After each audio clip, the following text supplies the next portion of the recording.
Hi and welcome to this video, and in this video we are talking about bridal showers and groom showers.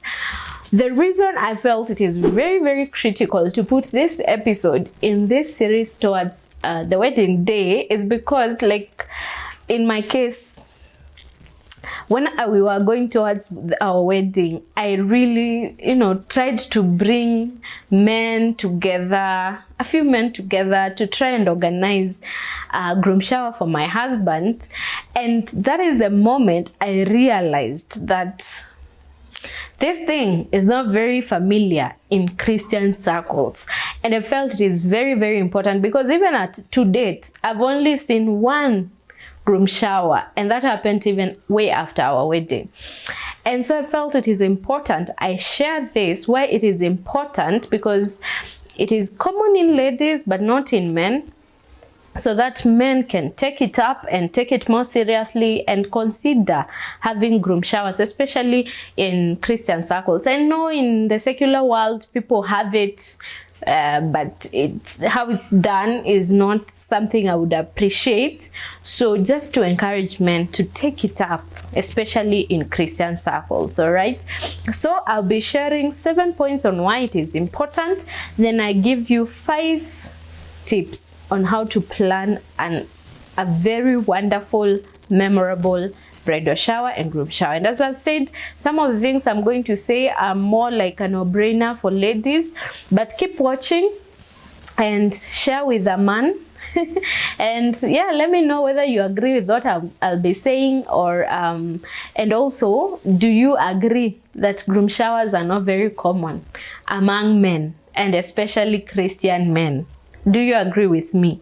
Let me know in the comment section so that I know whether it's just my circles that men are not very familiar with this, or it is something that is common. All right, so we get straight to it. And the first reason why it is very important is because it is an opportunity to share wisdom. So a groom shower or a bridal shower will be, of course, organized by close family and friends of the person getting married, and there is an opportunity for especially married people to share their experiences, the good, the bad, and the ugly, whatever they are comfortable with sharing, to just prepare the person getting married to know what to expect in marriage. All right, it is also an opportunity to encourage the person getting married so that they are aware on what to just know that they are not alone, and to wish them well. This, because it's not just for married people, there are also single people who are in the circle, so they are able to just encourage the person and wish them well, and them to know that they are still with them even as they transition. Right, so it's an opportunity to share words of wisdom, to advise, and to show love. Right, the second one is it is an opportunity to pray for the person getting married. I know you will be praying probably in the wedding committee, you might be praying as a family, but now this is also an opportunity to come together, the people closest to this person, and just pray in agreement and pray for this person together, right? So this is one of the reasons, especially for Christian circles, because there is a lot that happens towards getting married, towards the wedding, towards all these things. There's a lot of pressure, there's a lot of planning, and it could be draining. What I realized, when you're going towards, the wedding, it might get so draining that you don't even manage to pray for yourself. So you need people who are praying with you and praying for you. So this is a very opportune moment to just commit this person to prayer, commit their marriage to prayer, commit their wedding to prayer. All right. The other thing is, it is an opportunity to celebrate love and celebrate the transition. Getting married is a big deal. It's a big deal. It's a big transition. I know you know that. Whoever you get married to is a big deal, and everything is just a big deal.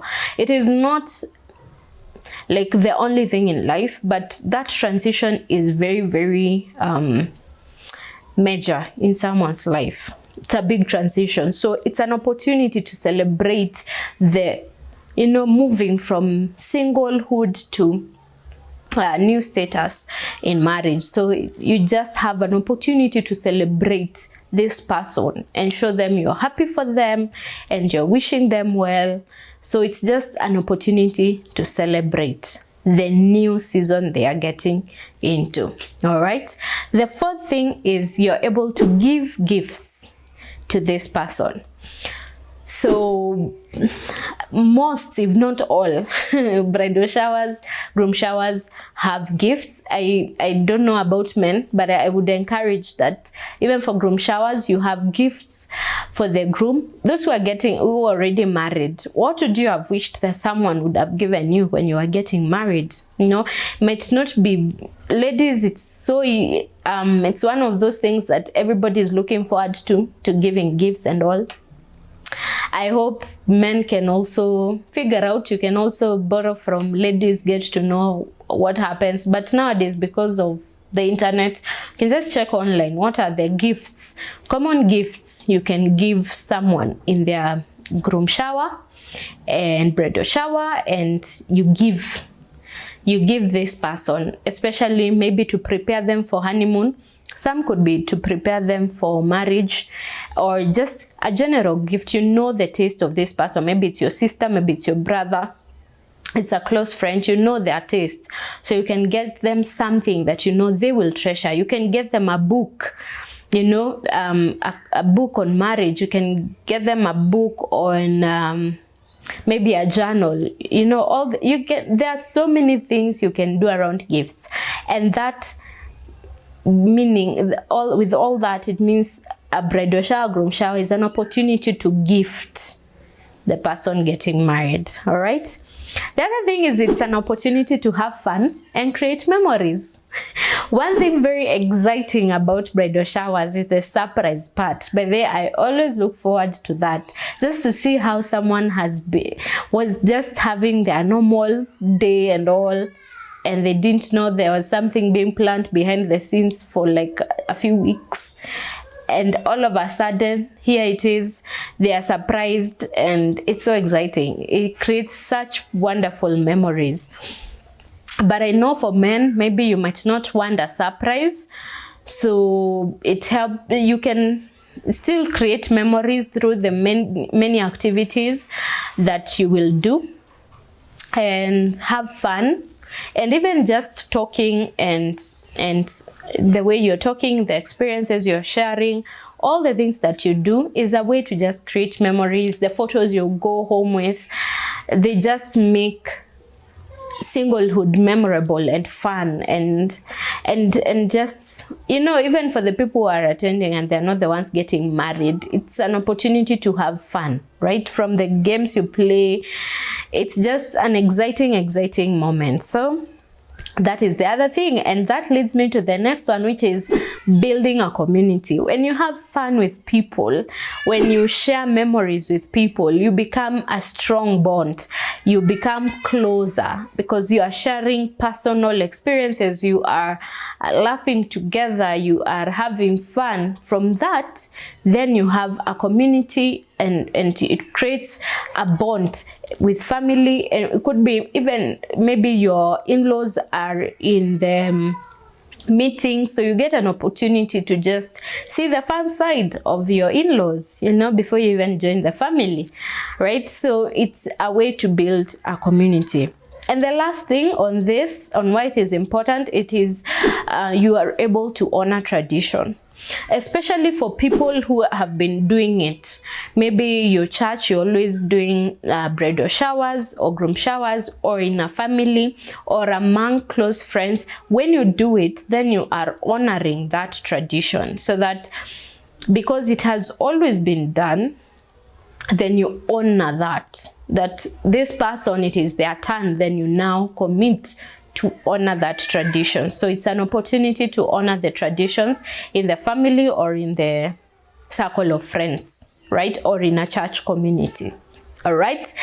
And then now I'm going to be going to the points on how to plan a memorable bridal shower or groom shower. But just before that, if you have not yet subscribed to this channel, I know at the moment only 25% of the people who view my videos are actually subscribers. Please subscribe to this channel if you have not yet, and especially if you are always coming back and if you find my content meaningful, and just to support me as well, just to support this channel, to help the channel grow so that I'm able to reach more people with the information that I have. All right, please subscribe. So we get to the first point on how to plan. Number one is you have to locate a venue. It could be someone's home. You could locate someone's home as the venue for the bridal shower, groom shower, or you could have a hotel or an outdoor place. So basically you have to locate as a person who has decided to organize a bridal shower or a groom shower. The first thing you need to do is locate a venue, so that at least you already have a picture of how you're working around it, because the venue determines a lot of what goes on after. All right, which leads me to the number two, which is inviting friends and family, close friends and family.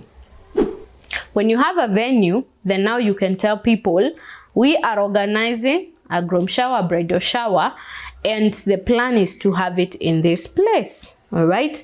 So, and another thing on this is it is important to mix both single and married, unless it is exclusive for singles or it is exclusive for married. Unless you already have like another one. If you're only going to have married people, then make sure there's another one for singles, so that the people who are single can also get an opportunity to celebrate with this person. But if you're just having one, then mix the invites, the married and the single. All right, and that leads me to the third very important thing when you're planning a bridal shower or a groom shower, is you need to have a budget. And that is why I was saying the venue is very key, because if you are planning to have the bridal shower in someone's home, the budget, the amount of money you need might be very different from if you are going to do an outdoor event or you're going to do the groom shower, bridal shower in a hotel. So you might be wondering, why do we need a budget? Let me give you 5 reasons why you might need a budget. Number one is if you need decor. If you need to have a theme for the event, maybe you want to have some decor, so you might need money to buy the items and decorate yourselves, or you might need to get a supplier to come and do the decor. So you need a budget for that. Another thing is you'll definitely have food and drinks, right?